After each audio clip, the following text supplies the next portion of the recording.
ఉన్న బంగారాన్ని విడిపించి ఆ రోజు ఆన్లైన్ రేటుకే మేము కొంటాం. Sharma gold company. నమస్కారం, వెల్కమ్ టు సుమన్ టీవీ. నేను గీతాంజలి. ప్రస్తుతం మనతో పాటు ఇస్కాన్ నుంచి ప్రణవానంద ప్రభుజీ ఉన్నారు. శ్రీకృష్ణ భగవానుడి తత్వం గురించి, వారి లీలల గురించి అనేక మాధ్యమాల్లో వారు వివరిస్తూ వస్తున్నారు, ప్రవచనాలు ఇస్తూ వస్తారు. ఇందులో భాగంగా ఈ మధ్య కాలంలో చూస్తున్నాం కదా, ప్రస్తుతం ఎన్నో పరిస్థితులు మనం ఎదుర్కొంటున్నాం. వీటన్నిటినీ కూడా ఎలా మనం హ్యాండిల్ చేయాలో శ్రీకృష్ణ భగవానుడు ఎప్పుడో చెప్పారు భగవద్గీతలో. ఆ విధానాలని వివరించేందుకు ప్రస్తుతం మనతో పాటు ఉన్నారు. మనకున్నటువంటి కొన్ని సందేహాలను గురువుగారిని అడిగి నివృత్తి చేసుకుందాం. ప్రభుజీ, హరే కృష్ణ. హరే కృష్ణ మాతాజీ.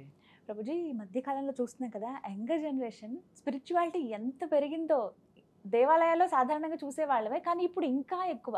అందులోనూ కొన్ని టూర్స్ ఏవైతే ఉంటాయో మనకి ఆధ్యాత్మిక పరంగా వెళ్ళేవి, చాలామంది యంగర్ జనరేషనే కనిపిస్తూ ఉన్నారు. ఇప్పుడు కాకపోతే ఇంకెప్పుడు వెళ్తాం, ఇప్పుడే చూడాలి అసలైన దేవుణ్ణి. అంటే ఉదాహరణకి ముక్తి నాది కావచ్చు, అమర్నాథ్ యాత్ర మరికొద్ది రోజుల్లో ఉంది, అలాగే ప్రస్తుతం చార్ధామ్ యాత్ర చేసే వాళ్ళల్లో చాలా వరకు యంగర్ జనరేషన్ చూస్తున్నాం. వీళ్ళలో ఇంత ఆధ్యాత్మికత పెరగటాన్ని ఏ విధంగా చూడాలంటారు? రెండు విషయాలు మీకు చెప్తాను. నిజంగా ఆధ్యాత్మికత ఉంటే చాలా అప్రిషియేటివ్, చాలా అభినందిస్తాం. మేము కూడా పెరుగుతుంది ఆధ్యాత్మికత. మాకు కూడా మేము ప్రస్తుతం చూస్తున్నాం, చాలా మంది younger generations are really interested to understand spirituality. కానీ ఈ జనాలందరూ ఏదైతే గుంపులు గుంపులు కట్టి గుడికి వస్తున్నారో వాళ్ళందరూ నిజంగా దేవుడి కోసం వస్తున్నారా అంటే ప్రశ్నార్థకమే.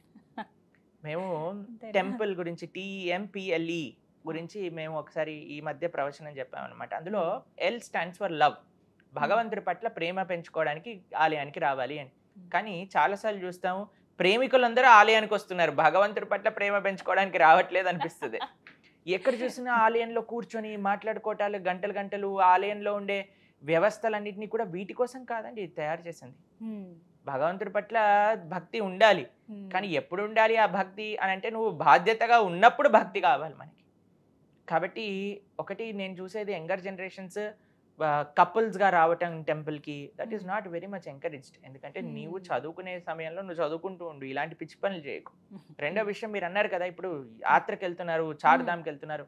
ఎంతమంది అండి, అందరూ టైం పాస్ బ్లాగర్స్ వెళ్తున్నారు అక్కడికి.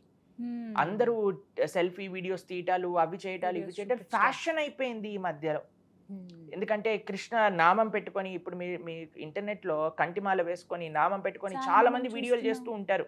ఎందుకు అనంటే అది ట్రెండ్ అయిపోయింది అన్నమాట, అది ఫ్యాషన్ అయిపోయింది. ఇప్పుడు భక్తుడిగా చూపించుకోవడం ఫ్యాషన్ అని చాలా మంది అనుకుంటున్నారు. అందుకే మీరు కేదార్నాథ్లో చూసారనుకోండి, ఆ ఆలయ కమిటీ వచ్చి వీళ్ళందరినీ తరిమేసింది. ఫోన్స్ అలౌడ్ కాదని చెప్పింది. ఇప్పుడు ఎవ్వరు కూడా ఫోన్ తీసుకెళ్ళకూడదు, ఫోన్ జత చేసి అప్పుడు లావాలి అని చెప్పారనమాట లోపలికి. ఎందుకంటే ఇందులో రెండు విధాలుగా ఉన్నాయండి. సిన్సియర్గా డివోటీ అయ్యే వాళ్ళు చాలా మంది ఉన్నారు, ఐ రియలీ అప్రిషియేట్ ఇట్. మరి ఇలా టైం పాస్ చేయడానికి ఎవరైతే వస్తున్నారో టెంపుల్కి, అనవసరంగా ఏంటంటే భగవంతుడి యొక్క కేంద్రం కాకుండా జస్ట్ ఏదో బ్లాగింగ్ కోసమో లేదా ఏదైనా టైం పాస్ కోసమో, ఎంటర్టైన్ అవ్వటం కోసమో అలాంటివి పనులు అస్సలు చేయకూడదు అనమాట. అదొక ఆధ్యాత్మిక వాతావరణాన్ని మొత్తం కూడా కలుషితం చేసేస్తూ ఉందన్నమాట. అరే, భగవంతుడి యొక్క సౌందర్యం కోసం వచ్చావు, భగవంతుడి యొక్క దర్శనం కోసం వచ్చావు, చాలా సంతోషం, భగవంతుడి దర్శనం చేసుకో, 2 నిమిషాలు కూర్చో, నా సంకీర్తనలో పాల్గొను, ధ్యానం చేసుకో, ప్రదక్షిణ చెయ్యి, స్వామికి ప్రార్థన చేసుకో, నీ దగ్గర ఉండే ఆలోచనలు, నీ ఉండే ప్రార్థనలు అన్నీ స్వామికి చెప్పుకో, ప్రసాదం తీసుకొని వెళ్ళిపో. అంతేకాని మిగతా పనులన్నీ ఫోన్లు తీసి బ్లాగింగ్ చేసి, ఇది చేసి, అది చేసి, అక్కడ ఏదో టైం పాస్కి మాత్రం ఆలయానికి రాకూడదు. టైం పాస్ కోసం ఏదో టూరిస్ట్ మెంటాలిటీతో మనం ఎప్పుడు తీర్థయాత్రలు చేయకూడదు. కాబట్టి యూత్ వెళ్తున్నారు, భక్తితో వెళ్తే నాకంటే సంతోషం ఇంకెవరు పడరు. ఎందుకంటే ఎప్పుడు ఒకటే మా మనసులో ఉంటుంది, ఎలా యూత్కి ఆధ్యాత్మిక విశేషాలు తెలియజేయాలి అని ఎప్పుడూ చెప్తూ ఉంటారు మీరు కూడా. మా తపన, మేము ఇన్స్టాగ్రామ్లో, ఈ యూట్యూబ్లో రావడానికి అన్నిటికంటే ముఖ్యమైన ఆలోచనే ఇది. ఎలా మేము ఈ ధర్మం గురించి సింప్లిఫై చేసి ఈ జనరేషన్ పిల్లలకి చెప్పగలం. మేము ఎప్పుడైనా పెద్దవాళ్ళతో మాట్లాడాలంటే అంత సమయం ఉన్నా లేకపోయినా మేము ఆలోచించి మాట్లాడతాం. కానీ ఎవరైనా యూత్ కానీ పిల్లవాడు కానీ నా దగ్గరికి వస్తే ఎంత సమయమైనా ఇవ్వడానికి రెడీగా ఉంటాం అనమాట. ఎందుకంటే వాళ్ళు మారితే మన దేశ భవిష్యత్తు మారిపోతుంది కదా. కాబట్టి నాకు ఎప్పుడూ ఒక తపన ఉంటుంది, అందరు ఆధ్యాత్మికవేత్తల తపన అదే అనుకోండి, ఇంకో విషయం లేదు. ఎందుకు మేము ఇంత ప్రయత్నిస్తున్నాము, ఎన్ని విషయాలు చెప్పడానికి ప్రయత్నిస్తున్నాం అంటే, ఎవరో ఒకళ్ళు ఈ భారతదేశ రేపటి పౌరులు కానీ మారితే, ఇప్పుడు ఎలా జనరేషన్ మారిపోయింది అని అంటే ఎన్ని అక్కర్లేని విషయాలలో టైం పాస్ చేసేస్తున్నారు. అటు బిగ్ బాస్ అని చూట్టాలు, తర్వాత ఐపీఎల్స్ అని వచ్చేసాయి, నెట్ఫ్లిక్స్, అమెజాన్, అవి ఇవి Addict ఎప్పుడు అయిపోతున్నారు ఏదో ఒక విషయాలలో చూస్తూ. ఇన్స్టాగ్రామ్లో అండి ఎవరైనా మీరు చెప్పండి, వాళ్ళ జీవితాల్లో ఉండే దుఃఖాలని పెడతారా ఇన్స్టాగ్రామ్లో? మీరు ఎప్పుడైనా వాట్సాప్ స్టోరీగా మన జీవితాల్లో ఉండే దుఃఖం సన్నివేశం పెట్టారా అండి? నేను ఈరోజు బాధ వేస్తుంది, నాకు ఈరోజు ఇది జీవితంలో ఏదైనా మంచిది ఉంటే కదండి పెడతాం. కాబట్టి అందరూ ప్రపంచంలో ఉండే మంచిని చూస్తూ చూస్తూ అనుకుంటున్నారు ప్రపంచం అంతా బాగానే ఉంది, నేను ఒక్కనే ఇలా ఏడ్చాను అని ఏడుస్తున్నారు. కానీ తెలియదు అందరి పరిస్థితి ఇదే ఉందయ్యా, ఎక్కడో ఒక చోట వచ్చిన మంచి విషయాలను వాళ్ళు చెప్తున్నారు. కాబట్టి ఒక ఇంటర్నెట్ వరల్డ్ రియాలిటీకి చాలా డిఫరెన్స్ ఉన్నది, తెలుసుకోవాలి ఫస్ట్. తర్వాత ఎవరు ఈ యూత్ ఈ ప్రస్తుత సమాజంలో రోల్ మోడల్స్గా ఎవరు అనుకుంటున్నారు? మేము మా గురువుగారి ప్రవచనాన్ని వినడానికి, కీర్తన వినడానికి యూట్యూబ్ ఓపెన్ చేస్తే అండి రమ్మీ సర్కిల్ అని వస్తుంది, గుట్కా యాడ్ వస్తుంది, ఇది వస్తుంది. ఎవరండి దాన్ని ప్రమోట్ చేసేది? పెద్ద పెద్ద హీరోలు, స్టార్స్ అందరూ. అసలు ఏదో తుచ్చాముచ్చ స్టార్ కూడా కాదండి, అసలు పెద్ద హీరోలు పేరు చెప్పొద్దు కానీ నేను మీ అందరికీ తెలిసిందే ఎవరు ప్రమోట్ చేస్తున్నారని.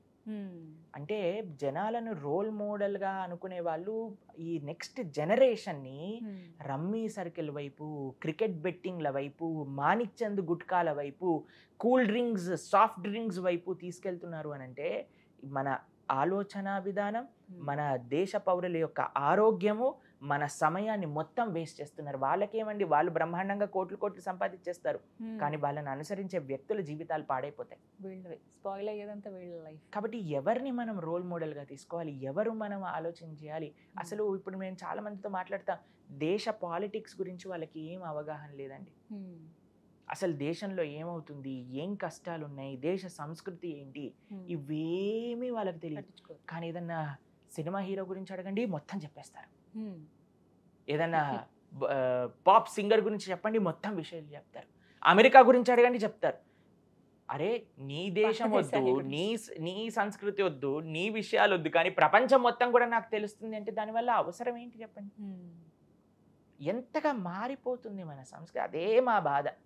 ఎలాగైనా సరే యువత అంటే వాళ్ళు చెడవాళ్ళని మేము అస్సలు చెప్పట్లేదండి. మన యువతలో ఉండే శక్తి చాలా గొప్ప శక్తి, అందరికంటే ఎక్కువ యూత్ ఉన్న దేశం మన దేశమేట.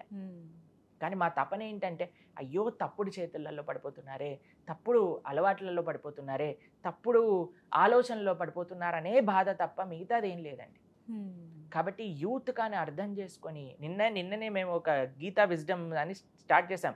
ఎంత సిన్సియర్గా వచ్చారు పిల్లల, 18 to 30 years మధ్యలో ఉన్న వాళ్ళు, ఇంజనీరింగ్ చదువుతున్న వాళ్ళు, డాక్టర్ చదువుతున్న వాళ్ళు, సాఫ్ట్వేర్ ఇంజనీర్స్, లాయర్స్ అందరు వచ్చారు. ఎంత ఆధ్యాత్మికంగా విని దాన్ని అర్థం చేసుకొని మళ్ళీ మాకు మెయిల్స్ కూడా రాశారనమాట మా క్లాస్లో ఏం నచ్చిందని వాళ్ళకి. కాబట్టి అటువంటి వాళ్ళు ఉన్నారు. మాకేంటంటే ఒకటే తపన, వాళ్ళని మంచి డైరెక్షన్లో తీసుకెళ్ళాలి, అలా వెళ్ళాలి, జీవితంలో సక్సెస్ అవ్వాలి, తల్లిదండ్రులని, దేశాన్ని, సంస్కృతిని, ధర్మాన్ని కాపాడే వ్యక్తులు అవ్వాలి. కానీ ఎంత ఎనర్జీ ఉంటుంది తెలుసా అండి యూత్లో. ఇప్పుడు నాకు వాట్ ఎవర్ ఏజ్ ఐఎమ్, ఇప్పుడు నేను చేయగలిగిన సేవ, నేను చేసినంత ట్రావెల్ ఆఫ్టర్ 20-25 years నేను చేస్తానో చేయనో తెలియదు, కానీ ఇప్పుడు మా శక్తిని కరెక్ట్ డైరెక్షన్లో యూజ్ చేశాం కాబట్టి ఇంత సర్వీస్ చేయగలుగుతాం. కరెక్ట్.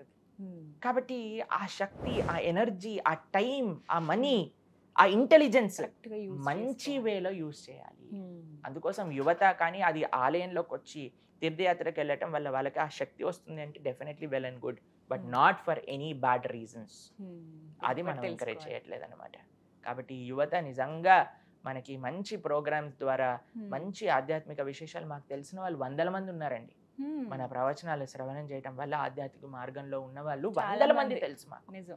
కాబట్టి అలా 100,000, 1,000, లక్షలు, కోట్లు అవుతే ఆ భారతదేశం బాగుంటుంది. ఒక చేంజ్ అనేది వస్తే ఖచ్చితంగా నెక్స్ట్ ఫ్యూచర్ జనరేషన్స్ ఇంకా బాగుంటాయి. వీళ్ళని చూసి ఇంకా వాళ్ళు కూడా నేర్చుకుంటారు. చాలా చక్కగా వివరించారు ప్రభుజీ, ధన్యవాదాలు. హరే కృష్ణ.